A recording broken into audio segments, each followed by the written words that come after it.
మిత్రులందరికీ నమస్కారం. మిత్రులారా, ఈరోజు మనం భోజనంలో ఇది మనకి పాలకూర అండి.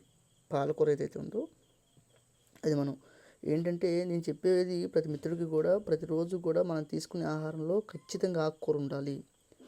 అది మీకు ఏది నచ్చితే అది, తోటకూర, గోంగూర, పాలకూర, బచ్చలకూర, చుక్కకూర ఏదైనా సరే.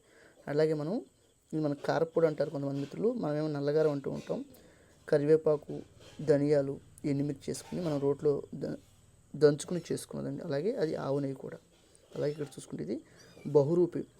నేను చాలామంది మిత్రులకి అవకాశం ఉంటే ఒక పూట ఫైబర్ ఉన్న ఆహారం తీసుకుని రెండో పూట రాత్రిపూట ఏదైతే ఉందో అది మనం పూర్తిగా కూడా మీకు ఏది నచ్చితే అది సన్న రకాలు కానీ దొడ్డు రకాలు కానీ తీసుకోండి. ఇది నేను తీసుకునే ఆహారం బహురూపి అండి.